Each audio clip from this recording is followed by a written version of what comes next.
The forest was a place of solitude for me, a haven where I could escape the chaos of daily life.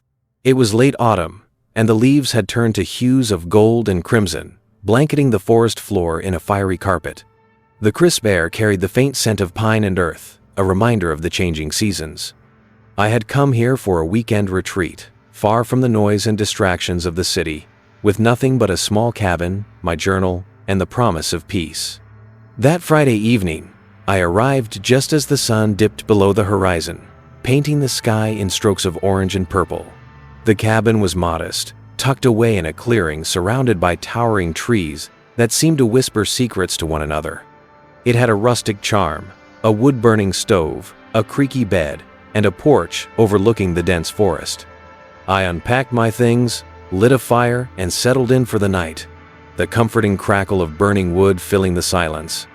The first night was uneventful. I slept soundly, lulled by the distant hoots of owls and the rustling of leaves. But it was the second night when things began to take a darker turn. It started with a sound of faint, rhythmic tapping that pulled me from the edge of sleep. I lay still in bed, my heart thudding in my chest as I strained to listen.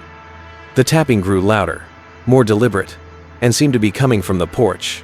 My first thought was the wind, perhaps a loose branch brushing against the cabin. But as I sat up and looked out the window, the trees stood still, their branches motionless in the moonlight. Grabbing the flashlight from the bedside table, I wrapped myself in a blanket and cautiously stepped onto the porch.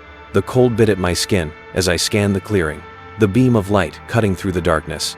Nothing. Just the silent forest, bathed in silver moonlight. I convinced myself it must have been an animal and retreated inside, bolting the door behind me. The next day, I decided to explore the forest, hoping to shake off the lingering unease from the night before. With my backpack and a thermos of coffee, I ventured into the woods, following a trail that wound through towering pines and dense underbrush. The forest was breathtaking in the daylight, its beauty almost enough to make me forget the strange tapping. Almost.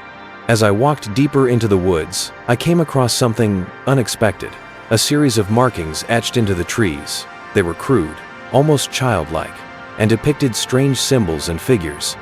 Curious, I traced my fingers over one of the carvings, feeling the roughness of the bark beneath my touch. The symbols seemed to form a path, leading further into the forest. Against my better judgment, I decided to follow them. The trail of carvings led me to a small clearing where an old, weathered structure stood. It was a stone altar covered in moss and surrounded by a circle of stones. The air here felt heavier, as if the forest itself was holding its breath.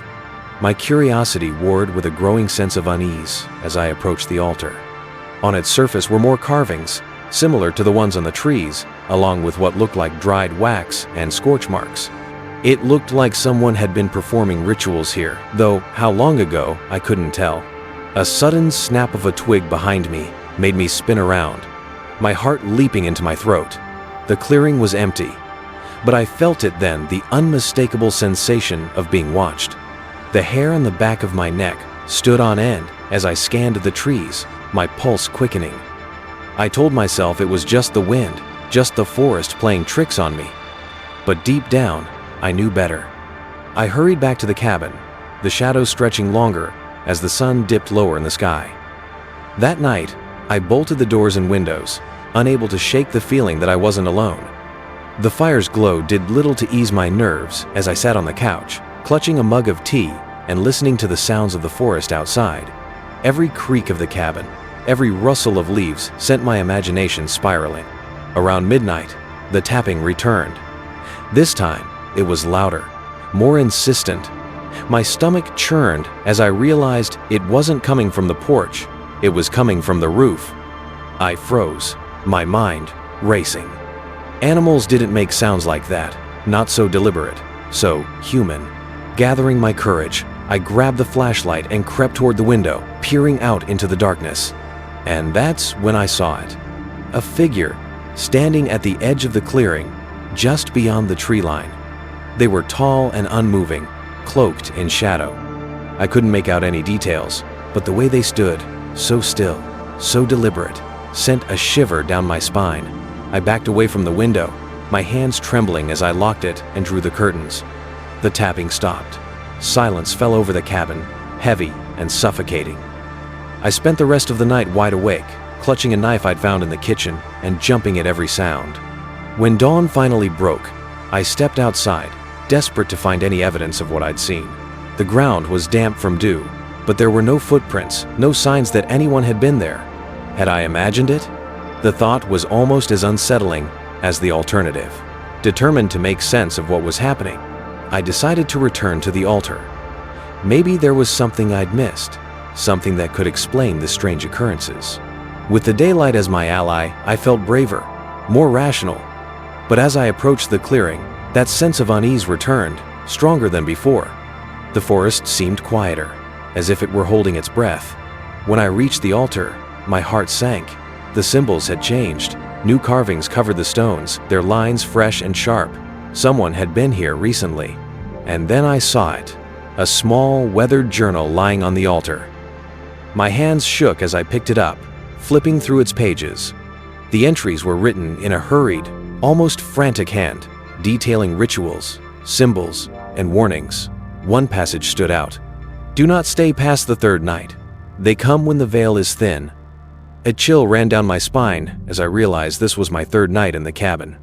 I didn't wait to find out what they were. Grabbing the journal, I turned and ran, the forest seeming to close in around me as shadows danced in the corners of my vision. By the time I reached the cabin, my chest was heaving and my mind was racing with questions. That night, I didn't sleep. I kept the lights on, the knife by my side, and the journal clutched in my hands. The forest outside seemed alive with movement, shadows flitting between the trees, whispers carried on the wind. And then, just as the journal had warned, they came. It started with the tapping, this time all around the cabin, as if multiple hands were drumming on the walls. The sound grew louder, more frantic, until it was deafening. I shouted into the darkness, demanding to know who was there, but the only response was a low, guttural growl that seemed to reverberate through the cabin. The next few hours were a blur of terror. The tapping turned to banging, the whispers to shrieks. The cabin shook as if under siege, but no matter how hard I tried to see what was outside, the shadows revealed nothing. And then, just as suddenly as it had begun, it stopped. The silence was almost more terrifying than the noise. When dawn broke, I didn't waste a moment. I packed my things, threw them into my car, and drove away without looking back.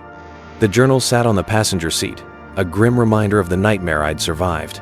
To this day, I don't know what I encountered in that forest, but I do know one thing: I will never, ever return.